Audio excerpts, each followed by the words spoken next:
Introduce you, Coach. All right, thank you. Hey, thank you. I think the time is good. We would like to thank everybody for attending the clinic. We'd like to introduce our next guest. We're excited for our next speaker. Coach Paul is the head coach at Downey, Modesto Downey. His talk is going to be about screens and counters. We are so glad, Coach, that you're here, and thank you for taking the time away from your busy schedule. Yeah, thanks for having me. I appreciate it. All right, I'm going to go ahead and jump right into it. I want to give you a handful of screens that we use quite a bit at Downey.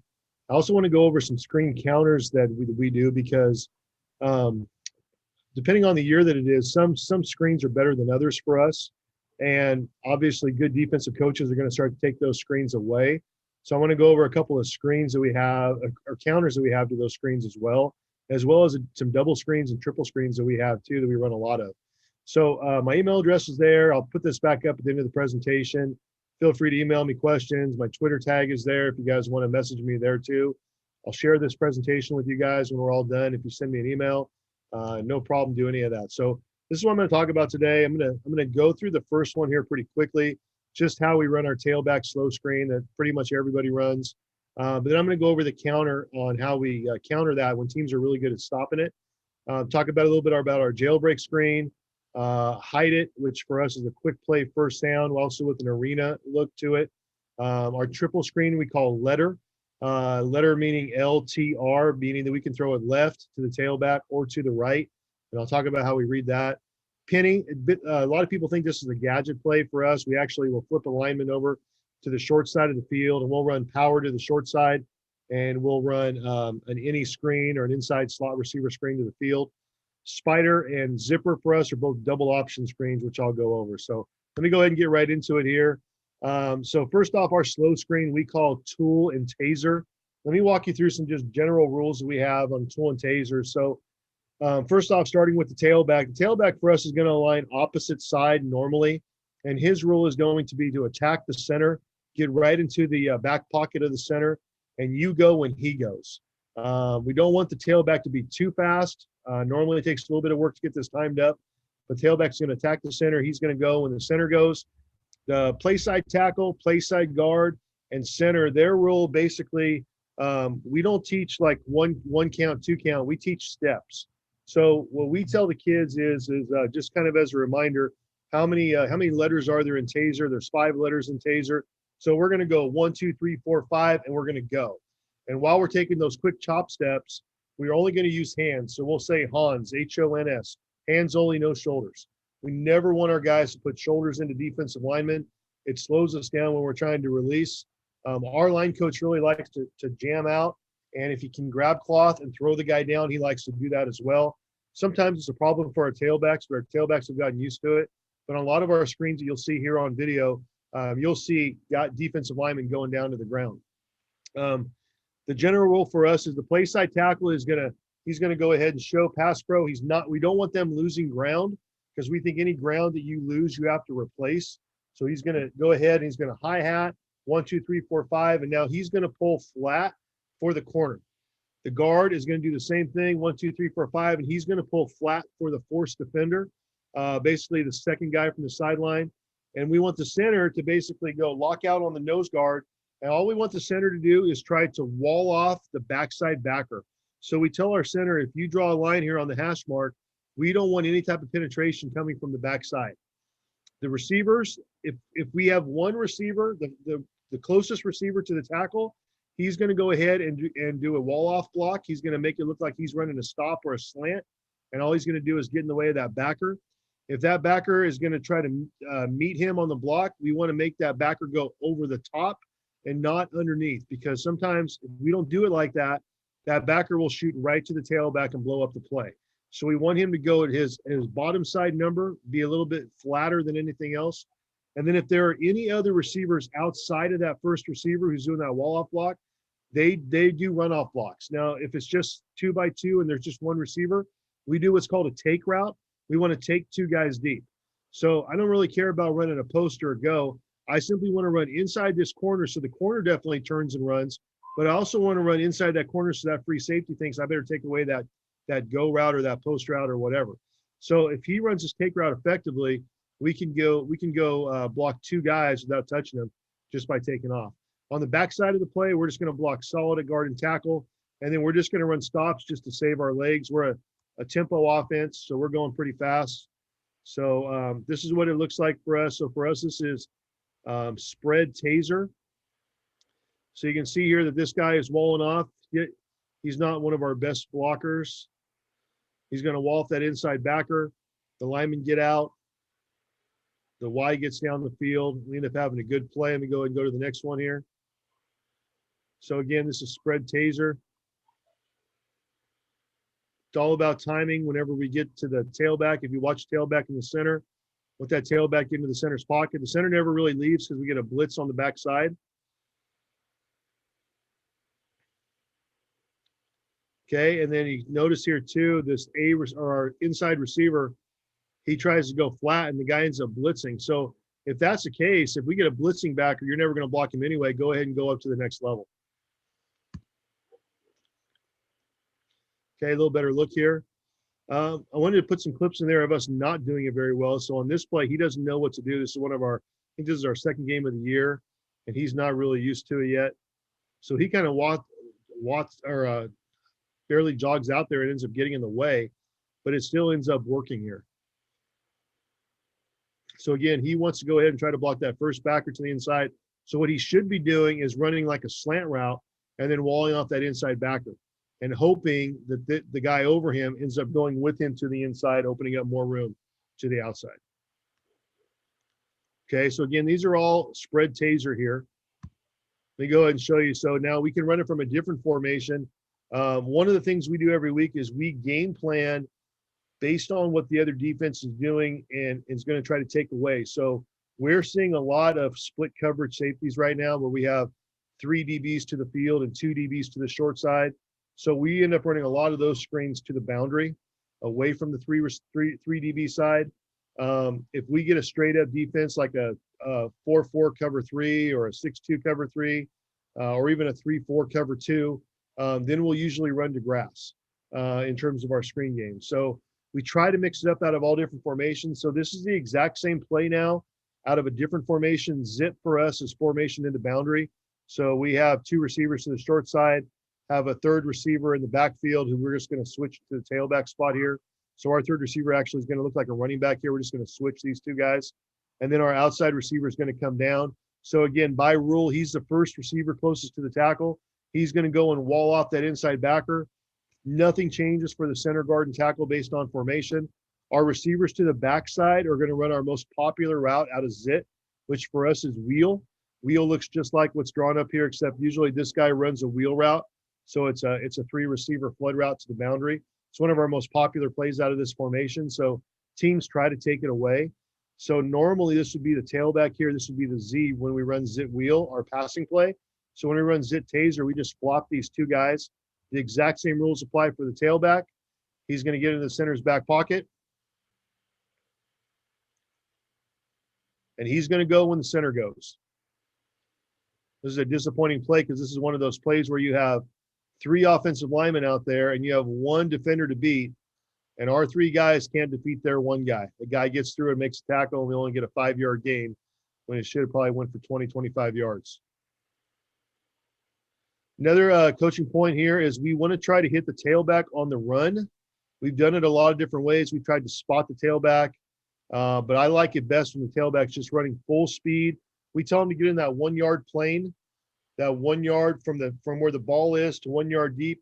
Tailback should be running in that plane. We try to coach that really hard. For whatever reason, it's really common for the tailbacks to get in like a 2 or 3 yards deep. Well, that makes a bad angle for the quarterback to throw that screen. It also makes the degree of difficulty catching that ball even tougher. This running back does an okay job, but he still always ends up about 2 yards deep in the line of scrimmage. Okay, so that's zit taser. We can run the exact same play out of formation in the boundary empty. So we have 3 receivers here, 2 receivers to the field. For us, this is called our super formation. So we just hide the tailback here. Tailback's going to come across. Nothing is going to change in terms of rules. The first receiver is going to go and wall off that inside backer. The next receiver outside is going to run a take block. He's going to try to take 2 guys deep. By the way, we tell him on the take block, if you're running this and the corner knows something's up and the corner's already got his eyes in the backfield, then you've got to shut it down and turn it into a stock block. Okay, it's actually pretty easy to do.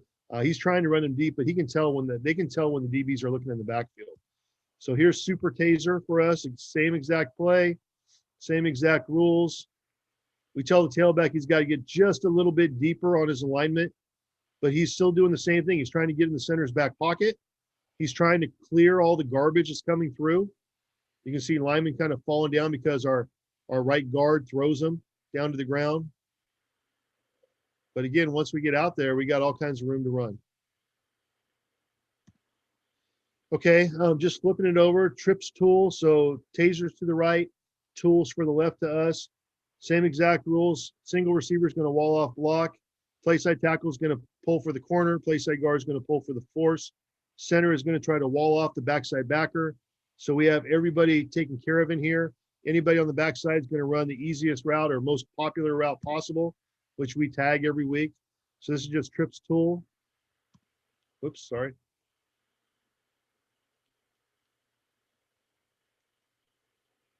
Okay, again, the tailback's just a little bit deeper than I like him to be. I want him to get into that 1 yard plane. So he should be at about the 48. He's at about the 50, a little bit too deep.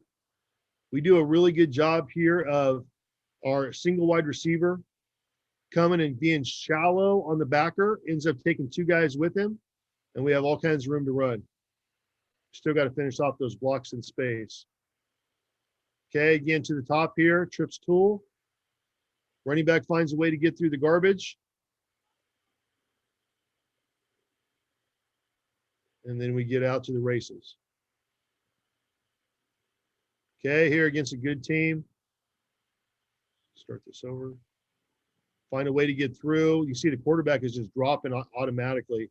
Coaching point on the quarterback, we tell him it's a tiptoe pass. I think Brett Favre is one of the best about kind of drawing in the defense and throwing off of his tiptoes with a little bit of touch to the sideline. If the defense reads it, we tell them to overthrow him to the sideline, throw it out of bounds, basically. Hopefully that doesn't happen too often. Again, trips tool to the boundary. Kind of hard to see that one, a little bit too far away. Against a good Grant Sacramento team, we tried to dress some things up. This is a playoff game for us, and we knew we had some tendencies in terms of running taser and tool. So we tried to add in motion and try to window dress it a little bit. But ultimately, this is just trips tool again, taking advantage of their athleticism, coming up the field, and getting big plays. Okay, so again, I think I know everybody kind of runs something like this. One last one here. So this is actually out of quads. You can't really see him, but this is our single wide receiver right here. Our tailback actually is just up here in quads. He should be a little wider, and he should be blocking this inside backer. He actually ends up blocking the defensive end because he's confused, but you can see how the rest of this play goes. Tailback gets crossed, and then we got all kinds of room to the boundary. And it helps when you got a 5'6", 125 tailback that's fast as the wind, for sure. You know, like with anything, when we design screens or we talk about screen package we're going to use every year, we try to put our best athletes in space where they're the hardest to tackle. Okay, so now counter. So there are some great defensive coordinators in our league, and they know that we run a lot of screens. And so we add a counter to it. And so the easiest counter we do is called just big tool or big taser. So we can add, in our offense, we add the term big to pretty much any screen or run or pass where we want to basically have a double move. So by signaling in big with the play, automatically everybody knows that it's going to be some sort of double move or trick play, basically. So when the offensive line hears big tool, when they hear tool, they're thinking, okay, I'm blocking a screenplay. But when they hear big tool, anytime they hear big, they know they're in big on big pass protection. Okay, so that's a really simple adjustment for them. And then big tool, everybody that normally runs tool is thinking, okay, we're running the counter to that. So big tool for us is a very simple play. We didn't run it a lot this year because of the short season, but we started to really get good at it in 2019. So big tool, everybody's going to make it look like tool. So the tailback is actually going to run. The center's not leaving in big tool, so he's going to run. He's going to get out there right away. He might even kind of clap his hands and draw some attention to himself. What we see 9 times out of 10 is well-coached linebacker units. They have their eyes on that tailback. So when they see screen, they're flying up there and they are vacating this entire middle of the field, including maybe even this guy. So the first receiver who normally would have that wall-off block on the inside backer, he's actually going to go ahead and run an 8-yard dig or 8-yard in. And we find that's a little bit better than going 4 yards and over because it kind of clears the garbage. The free safety still ends up trying to play deep. The next receiver outside is going to go ahead and run off. I would have him do a take route just like on the screenplay, but I don't want him being too close to this A. So I'd rather him take the corner out of the equation. And then on the backside is very important. The backside is actually going to run a route to take this safety away from the play. So he may inside release, stem up the field, and then run like a corner or a smash route just so he can clear this safety out of the play. So let me show you the first one here. So this is big tool. So the tailback is running tool.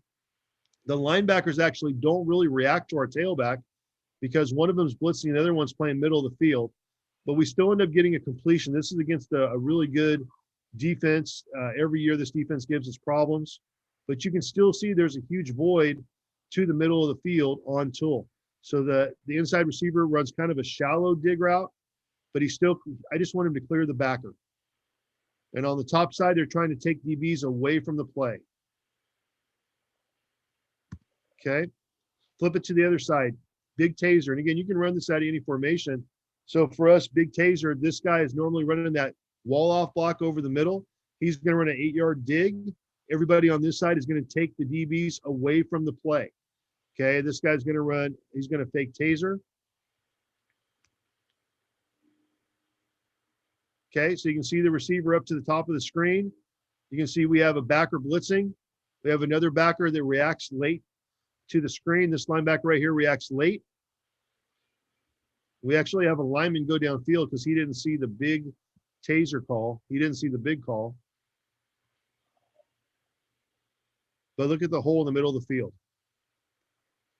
And again, we're coaching up the receiver here because he tries to run across the field instead of just catch the ball and get up. I know we all love to see that. Okay, here's the same play again. Big taser, clear middle of the field, wide open. Okay, so hopefully that gives you an idea. Now this year, playing a good defense here, we were really convinced that this safety was going to be flying up, and because we thought the safety was reading our tailback every single time. We tried to run quads taser the week before. We know this defense is well coached. We thought the safety was going to come flying up, so we actually had this guy run a go or a post based on if the middle of the field was open or closed. So he ends up running a go route. Safety doesn't react, and we still end up getting a big play out of it. Good catch. I mean, more luck than anything else. But you can either run that 8-yard dig route, or you can go ahead if you're convinced you're going to get, middle of the field open. You can run a post route instead and hit it for a touchdown. Okay, next play here. A lot of you guys run stuff like this. I'm just going to give you our coaching points on it. Trips jailbreak. We want the X and the Y to both run take routes, try to take these 4 DBs deep. We want the tackles to lock on the defensive ends and ride them up the field the whole time. We want them to clear. We don't want any B gap penetration. So we want to step inside and ride as far as we can go. And then the guards in the center, we want them basically to count off backers from the short to the wide side. So the short side guard has the short side backer. The center has the Mike backer, the guy closest over him. The guard's going to have the next backer out. We're going to run the same exact blocking scheme in another screen I'm going to show you a little bit later. So there's carryover between plays. The Z is just going to take basically a jab or hesitation, and then he's going to come straight down the line of scrimmage. We want him to catch the ball between the B and the A gap somewhere in this vicinity. We want the A to just go a few steps up the field and wall off this backer. This has been one of our most efficient screenplays. I hated it for years. I hated when teams run this play against us because I feel like it's one of those plays that if you run it right, there's just no answer to jailbreak. It's like the ultimate screen counter. So you have all this action going to the wide side of the field, And if you complete this ball to the short side, you got all day to run. Okay. So again, the tackle is going to ride their guys up the field, trying to create inside space. The guards in the center are going to Hans it. They're going to hands only, no shoulder. They should have their guys picked out. So I don't think we blocked this right, but let me just show you. So this guard should have this backer. This center, the center should have this backer, and the left guard should have this backer. And by making sure they know who they have, it's better for accountability purposes when you're grading film, but also it just clearly defines who they have. And then they can try to get leverage on that guy as well. Okay. But again, even when we don't do it perfect, there's just so much room to run. Okay. Same exact play from the right hash. Try to create space in there. Get that completion. You know, for us in our offense, our tailback is usually our best athlete.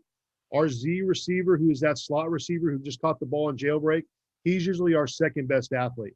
So we want to get the ball in space to our tailback and our Z as much as possible. They're going to make things happen the most. Okay, again, jailbreak. We dressed this up a little bit with motion. So we started off in an empty formation here, but we ended up in trips basically by the time the ball snapped. So just getting more momentum going to the wide side of the field and making for an easy yardage game. Okay, I just wanted to throw that in there. Okay, next play. These plays are a little bit unique to what we do. Hopefully you can take one of these and steal it if it fits into your scheme. The first one we do is called hide it. We have a couple of really quick plays that we run. So we're normally a tempo offense anyway. So we're trying to get on the ball. We're trying to get a line. We're trying to snap it. Now, I don't say we're the fastest team in the world, but when we get moving, you know, our tempo is better than average. But we have two plays that are even faster than that. They're first down plays. So let's just say we get a big play. Let's say we pick up a 20-yard gain or something. We do a lot of what's called hide it or do it. And so if we yell, do it, do it, do it, our offense is going to line up on the ball, usually in empty. We change the formations year to year and week to week sometimes. And basically everybody's just running a stop route. And we're going on first down. So, hey, do it, do it, do it. Everybody's lining up, getting ready. Quarterback says, go. We throw a stop route to the easiest completion. Try to pick up another 6 to 10 yards, maybe another first down right away. It's best after big plays because the defense is on their heels. So that's a pass play we have. Now a screen play we have here is called hide it. So on hide it, what we do, it's basically trips. It's quads, but it's really like a trips formation. We're trying to hide the tailback out here behind the Z. And what we find is if we get a big play and we sprint to the ball and we're going hide it, hide it, hide it, that tailback gets out here and the defense doesn't adjust fast enough. Quarterback catches the ball and go, throws it out to tailback as fast as he can. The outside receiver has a keep block. He's going to keep his guy outside. The Z and the A, a lot of times this will turn into a double team block, but technically the Z has the second guy and the A will have the third guy. But if there's only one guy out here, these two guys should just double team him. The Z is trying to the tailback's trying to catch the ball, set up his block, and bust it to the outside. Okay, we don't want him setting up outside and going in because of all the big guys coming from the inside. We want him setting up inside and going out. Okay, so I got a few clips of this. This is hide it. Okay, I'd like for our quarterback to get the ball out there faster. He kind of floats the ball out there. I think this is like our second game of the year. See, our offense isn't even like completely lined up and ready to go yet. You see the defense is still adjusting. They got one guy out here. Okay, so we end up picking like 5-6 yards, but it needs to be more. Same idea, hide it, get it out there. Okay, picks up 2 and 3. This is one of those frustrating things here. We get called for something by this referee, and tell me if you see holding anywhere or a block in the back or anything. So we end up running this play for a quick first down, and we end up getting it called back because of a phantom holding call. I felt like last 2 years there's been more, I don't know, imaginary holding calls in space, like receivers aren't able to block or they're not supposed to be able to block, so throw a penalty flag on them. I don't know. Okay, here it is again. Hide it. It's easier to throw hide it with a right-handed quarterback to the left side because the release is quicker. When a quarterback throws to his right, he has to turn his body to make that throw. So it takes about, I don't know, 0.2 of a second longer, and that can make a difference in a yard or two. Again, we're trying to get the ball here to our best athlete in space with blockers. Okay, and then you get those big D linemen having to run sideways too, which is always good. Now, if you want to dress this up a little bit, this always throws teams off. So we run hide it, but we do it with an arena look. So we stole this from Kevin Kelly at Pulaski Academy. Instead of the tailback being back here, we set the tailback back 10 yards. And on the snap, he runs forward. You're going to complete the ball in the exact same space, but he's catching it now with a head start. It's really fun trying to explain to the referees how you run this play, because they really think that they always say, well, you're not going in motion before the snap, right? And it's like, no, he's lined up 10 yards behind the line of scrimmage, and he's going to go on the snap. He's going to catch it on the run. So if you're going to do something like this, it takes a little bit of practice. It's actually harder than it looks for the quarterback to throw that ball sideways, catch it on the run with room in front. Okay, next play. So let's see, how am I doing on time here? Okay, plenty of time. Okay, so this is our letter screen. Letter means we can throw the ball left to the tailback or to the right. So the quarterback actually has three decisions. He has decisions he needs to make pre-snap and post-snap. So the decisions are pretty easy. You got a bubble to the field. You got a now screen to the boundary. And then if you don't like either one of those, you have a middle screen to the tailback, okay? I don't know about you guys, but every time I ever called middle screen in a game, that's the one time the defensive line doesn't rush or the backer key blitzes to the tailback and they blow the play up. So real simple. If I have grass and angles to the field on the bubble, I'm going to take it. I'm going to throw it now. If I have numbers to the boundary, I'm going to throw it now. And if I don't have either one of those, I'm going to lose ground, and I'm going to go ahead and hit this tailback, and I'm going to hit him in almost the exact same way I would throw a jailbreak screen. So the guards and the center block letter just like they would block jailbreak. They're going to count off the backers 1, 2, 3 from the boundary, and that's going to be their guy, okay? Now the tackles are going to leave on the snap directly, and they do a count-off system. So this tackle looks to his right. He sees I got one receiver out there. That means I'm going to block the first guy from the sideline. This tackle looks to the left. He goes, I got 1, 2, 3 teammates out there. I'm going to block the first, second. I'm going to block the third guy from the sideline, okay? If there was only 2, he would block the second guy on both sides. If there was 4, he would block the fourth guy, okay? But that allows your rules to be good for any formation you want to run this out of. We run it out of trips, out of spread, out of 3x2 boundary, 3x2 to the field. We run it out of quads. We run it out of everything. Okay, so here it is. So this is trips letter. Now, on this play pre-snap, the quarterback sees that this guy's over the bubble route, so automatically it's not a very good throw there. He could go to the field here because you only have a cornerback over here, and so you got some room. But he decides to go to the tailback, and this is the one clip I have here, him going to the tailback. The only thing he needs to do is buy a little bit more time because the tailback is actually too far down the field. The tailback needs to settle behind the line of scrimmage. Okay, and our linemen don't do a good job of going down the field. So good, okay by the tailback. The lineman definitely needs some work, but I wanted to throw that in there so you could see it. Okay, so this is bubble. You can see here that we got all kinds of room to the field. So the quarterback throws the bubble, and we got room to run. Okay, you guys have all seen bubble screens, so I'm not going to spend a ton of time on that. Okay, here we run it out of quads. So the same rules apply here. The Z is going to run a bubble screen. The short side guy is going to run a now screen. Tackle's going to get out there on number 1 right away. Ends up kicking that guy out, and we got room inside. Okay, if I run it from the left hash here, we run it out of super, which is our formation in the boundary to the short side of the field. So again, the receiver's rules to the short side is it's always going to be thrown to the outside receiver. The next inside guy is going to block number 1. The next guy inside will block number 2. And then the tackles rule again. How many teammates do I have out here? I got 1, 2, 3. So I'm going to block 1, 2. I'm going to block the third defender. Over here, the tackle is going to go ahead and pull for the second guy. So this tackle goes, I got 1 and 2 teammates out here.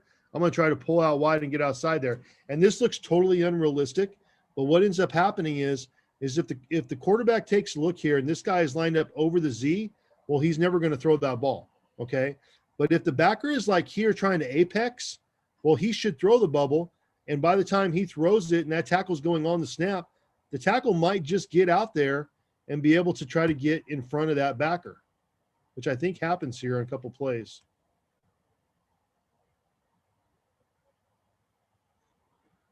Okay. So this team we're playing adjusts late to the play. We still get it out there. We're still able to get outside that corner for a big gain. This is really the only way we ever run bubble effectively is whenever we run it out of a triple or a double screen where the quarterback could go back to the short side. Okay, now we tell the quarterback if he doesn't like the bubble, the short side is pretty safe. It's a pretty safe throw here. And we get good angles on it.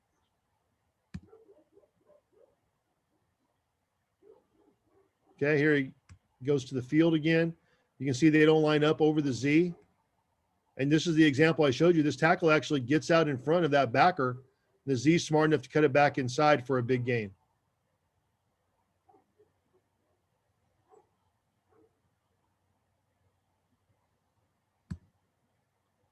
Okay, next play. So we call this play penny. Penny, we call it penny. So P for the power to the short side, and any for us, our any screen is when we throw to the inside receiver, kind of like an inside now screen. We call it outie if we're going to throw to the outside guys. We don't run a lot of outie, but we do run a lot of any. So we decided to make this a 2-in-1 play. We actually, anytime we hear penny, the wide side, the tackle to the wide side of the field will automatically flop to the short side of the field.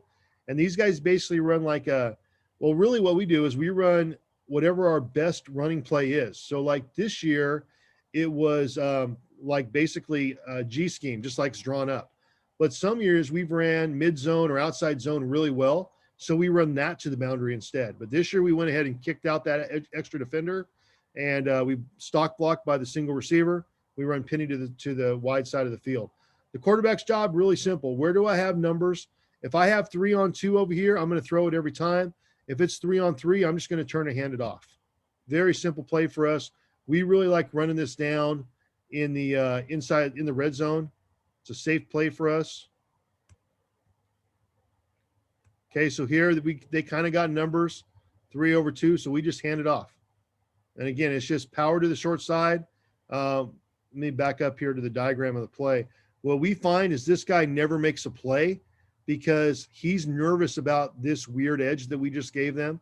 So he never comes across hard enough to make the tackle, and he almost never is a factor getting back into the play. So we tell the quarterback, don't even worry about this guy.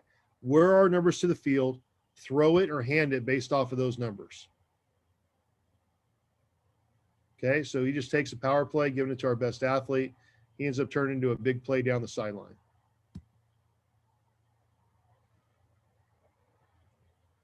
Okay, here we have numbers. We have 3/2. So we just throw any screen.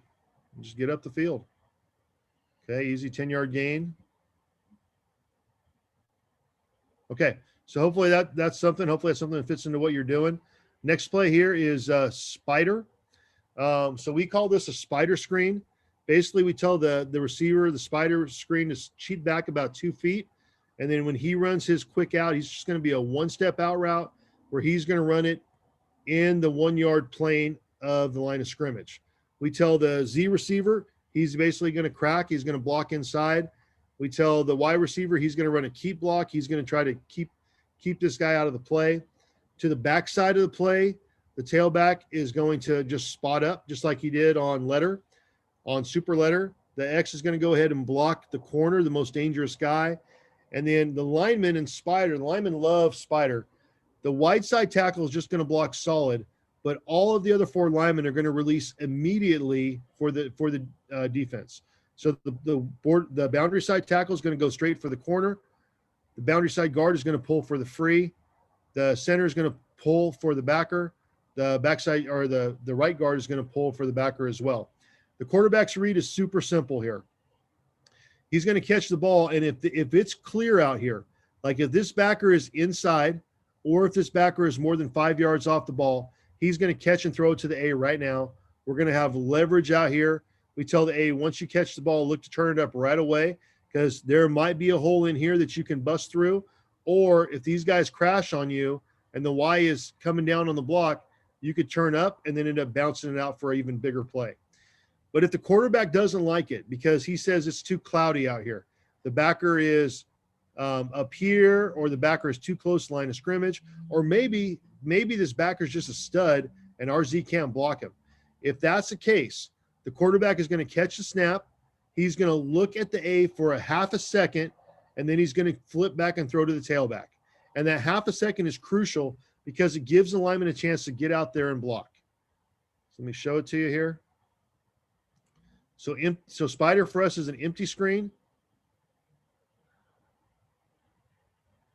So we actually run the wrong thing on this play to the field side, which is lucky the quarterback decides to throw boundary. But if you see the quarterback here, he looks to the field side, and then he throws back to the boundary. And you can see the linemen are all hustling over there, giving him angles. The defense ends up making a great tackle.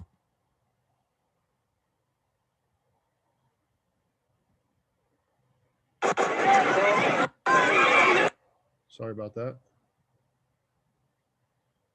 Okay. So again, to the field side, it's covered. It's cloudy over there. But to the boundary side, it's wide open. And again, we tell the quarterback the boundary side is a safe throw. Worst case scenario, there was a couple teams this year that covered this play really well. I would just tell the quarterback to throw it over the tailback's head here if the defense came screaming up to cover it. What a beautiful sight there, lineman releasing downfield. And then making it a double screen makes it safe. You know, you should have a good option on one side or the other. So this is the example. This is a very good team that we're playing. But we catch the ball, we look to turn it up, and we end up bouncing it out to the outside.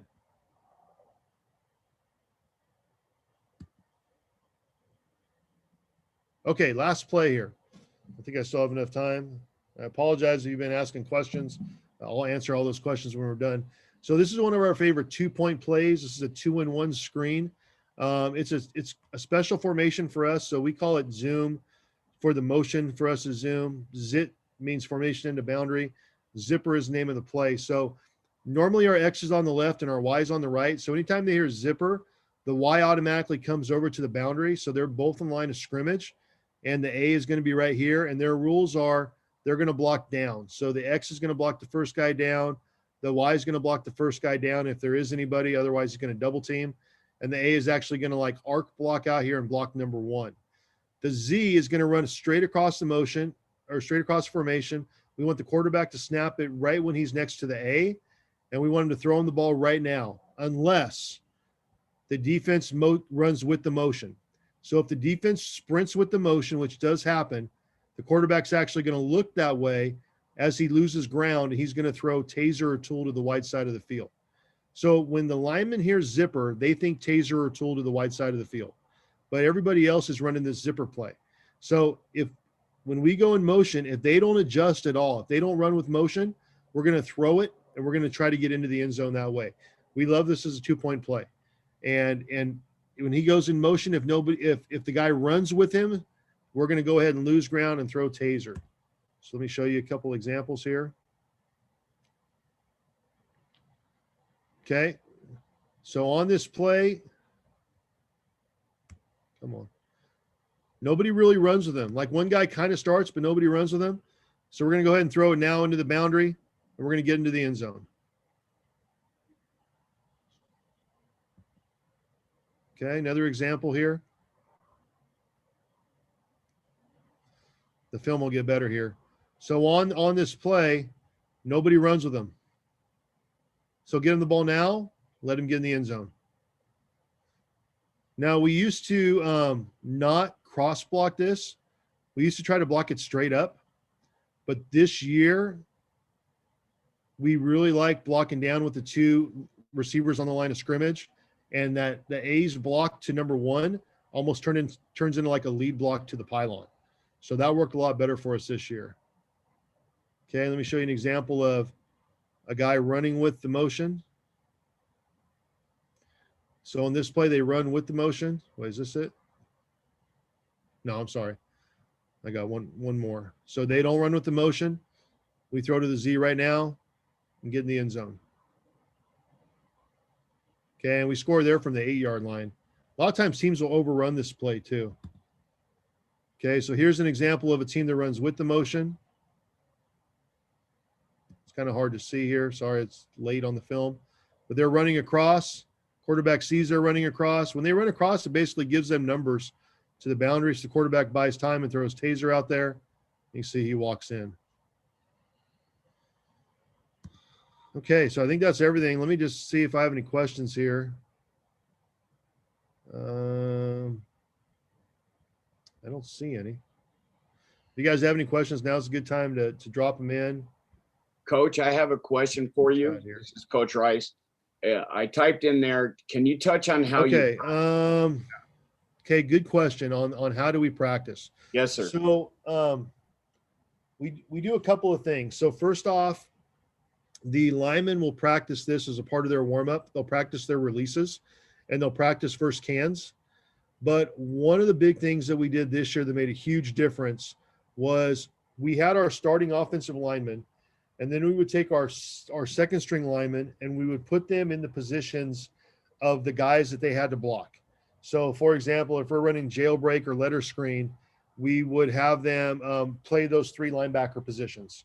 Or if we're running spider screen, we'd have one play corner, one play safety, one play backer, etc. And all we would tell those defensive, those backup guys who were playing like scout defense, we would tell them on the snap, be an all-star and try to break up the play. And so that would give us worst case scenarios in terms of angles, and then big guys into blocking big guys in space. And if they can do that, they're going to have confidence to try to block the little guys in space as well. So we do a team screen period every single day. For us in practice, Mondays are left hash practice days. Tuesdays are right hash practice days. So Mondays, we run all of our screens from the left hash that we're going to run in a game. And we do it live versus, well, we do it live, but we don't do it versus defense. We do it versus our number 2 offensive linemen being heroes on defense, if that makes sense. That made a huge difference because just telling guys who they have on paper doesn't work very well whenever they're going and trying to block an opponent who's trying to take your tailback's head off. So that made a huge difference for us. I'm trying to think what else we did. So for us, normally we will carry a script of like 5 or 6 screens with formation specific. So like we might only run tool and taser to the boundary this week out of trips. And we might only run, and we're going to run empty spider, but we're not going to run another screen. So maybe we have 5 screens. If we can do 5 screens in a 5-minute period on a live screen day, I'm super happy. That means we're going to get 2 or 3 reps of each screen. I tell the guys, hey, do it right, do it light. If you do it right the first time and it's perfect, we're going to move on to the next screen. So ideally, we're going to take 5 reps in 5 minutes, and we got a bunch of happy guys. But you know how it is. A lot of times it takes 2 or 3 times to get it right. But I reward them if they do it right the first time, and we move on to the next screen. Thanks, Coach. Okay, and whenever we go, when we run against our actual defense, we have a period in the middle of practice. It's called for us stopwatch period, where we try to run 15 plays in 8 minutes. When we run those plays against our first defense is trying to simulate what the other defense is going to give us on Friday night. We try to run at least 3 or 4 screens during that 15 play period, because I want to save runs for inside run. I want to save passes for skelly time. So I definitely want to run all my play action, my screens, and my counters during that time.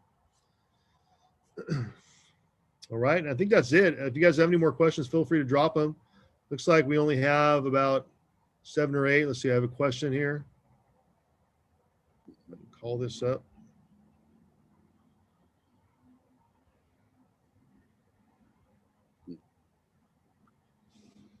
I'm having a hard time seeing the question in the screen. I don't know if anybody can see it or not. Oh yeah, Coach, I can read it back to you. It says, How do you practice the hurry up tempo, the go tempo? So basically all we do is, so if we're going to call do it or hide it, it's just on our script like it would be in a game. So for example, let's say we're in our screen period and let's say we're running our screens. Let's say somewhere in the middle of that script, I'll just put do it or hide it. And so we'll run a screen and all the linemen are downfield, they're huffing and puffing because they're running all over.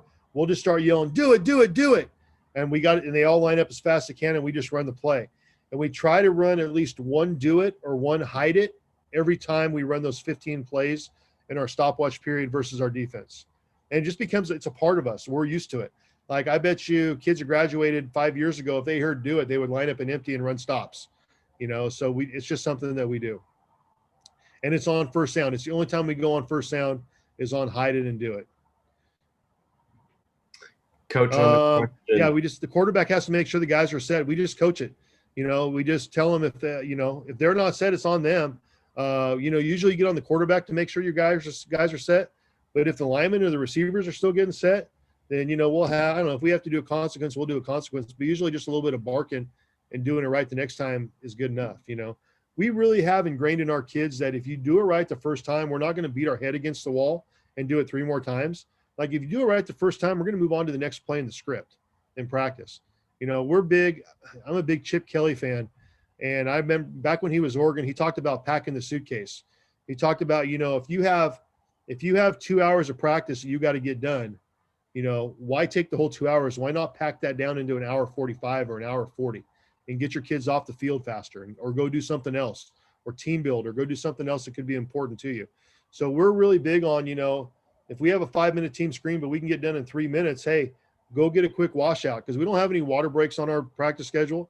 So we try to motivate the kids by getting stuff done the first time correctly, by building in a 2-minute break inside of a period because they did everything right. That's like a trophy to go get a quick washout, and come back to work. Anything else you guys have? I don't want to go over my time here. Another question is, what drills or tips do you use to help your linemen block? So if you guys want this, feel free to drop me an email. I'll send you the presentation. I hope it'll just email nice and clean out of this huddle presentation. Worst case scenario, I'll share the entire playlist with you so you guys have it. Nothing's really top secret. I mean, like I said, we've got some great defensive coaches in our league, and they know this year, like, if there was one thing they got ready for us this year, they took away our screen game. And so we had to rely more on some of our counters to make our screen game go. Obviously, you need a passing game threat to make your screen game work. And one of the things we didn't have this year is we had 2 sophomore quarterbacks, and almost all of our receivers were sophomores. So in our short 5-game season, we had a hard time throwing the ball down the field. So as a result, teams were able to play 5 under 2 deep on us most of the year, and they just set on our screen game. So our screen game was okay this year, whereas in 2019, where we had a really good vertical passing game, our screen game was absolutely deadly. So I want to thank you guys again. Appreciate it. Email me if you have questions. Email me if you want the presentation. John, thanks again for having me. You know what? We are so lucky to have you, Coach. Thank you. That is one of the most organized, beneficial screen presentations I've seen in 35 years. Coach, you do a great job, and we want to thank you for taking the time to be with us tonight. I appreciate it. Thanks for having me.